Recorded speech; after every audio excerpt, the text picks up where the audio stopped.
Judy Jackson, and today I'm starting a series about British baking. I've just shown you some photographs of what is really typically English baked goods, and some of them come from very old cookbooks. You can see part of my collection behind me, and it wasn't difficult to find a lot of pictures. What the pictures end with is the one I'm going to be doing, Chelsea buns. These are delicious, really gorgeous things, and you can buy them in bakeries, but they tend to be very large, very sweet, and when you finished it you think, that was a bit much. So I'm making the same thing at home, but I'm making it slightly smaller, and I'm going to take you through the process of doing it, which is not hard at all. I'm putting the ingredients up first because you really do need these if you're going to follow the recipe. So they're coming up first. And then I show you all the processes, which are very few, just kneading the dough, letting it rest, rolling it out, and then adding the filling, which is the fun part. Now, it is going to take a little while, not because you're going to be needing to watch it all the time, but it has to rest. Because it's a yeast dough, it will need at least an hour to double in size. So be patient, go and find something else to do for that hour, and then come back to see how it's going. And I'm going to show it to you now, and I really hope you try it because it's very tasty. Here are the ingredients for the Chelsea buns. 10 ounces, 280 grams plain flour, 1 sachet dried yeast, 5 fluid ounces, 140 mils warm milk, 3 ounces, 75 grams of butter, 1 egg, 3 tablespoons sugar, 3 tablespoons raisin, and a teaspoon of mixed spice or cinnamon. Mix the flour and yeast together. Then whisk the egg with the warm milk and 2 ounces, 50 grams of the softened butter. Now make sure it's neither cold nor too hot, just warm. Pour it into the flour and begin to knead into a ball with your hands. Carry on kneading for at least 10 minutes. You can do this by hand, or better still, like I have, in an electric mixer. If it seems too firm, add a little more warm milk.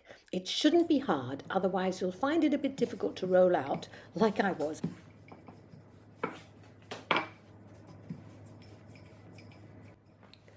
You may notice that I've cut a piece off the pastry, and that was just because I made a much larger amount, and I decided that I wanted to try some with a cinnamon filling and some with mixed spice.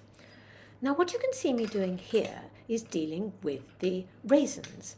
I've soaked them for a while in some tea, and now, after an hour or so, I am taking them out. The butter is already soft, and as you can see, it goes on really easily.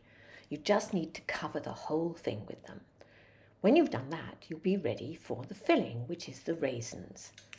The reason I soaked them in tea was because raisins can be very tough and hard, and as they're only going to have about half an hour cooking, it's not going to soften them in the oven.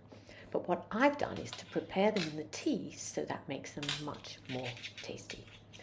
Now I'm sprinkling over a mixture of sugar and mixed spice. Now I saved the other piece, as I said, to do cinnamon, but if you don't have mixed spice, just replace that with a teaspoon or tablespoon of cinnamon. You're ready to roll it all up now. Really easy, you're just rolling it up quite tight. And then I would suggest you cut it in half so that it's more manageable, and you can begin getting it ready to put onto the tray. Now begin to cut them into fairly thick slices and put them close together. The important thing is to remember that the little piece at the end where you rolled it, you want to have that facing inside so they don't start to unroll. Cover the tin and leave to prove again to rise for another 40 minutes.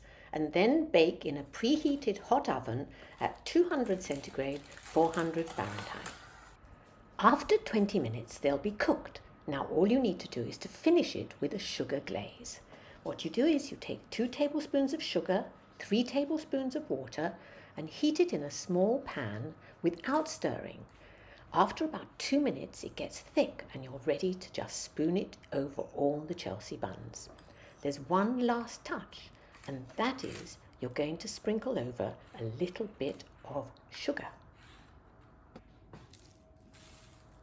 Serve them still warm, and don't forget to slice them and put a lot of butter inside.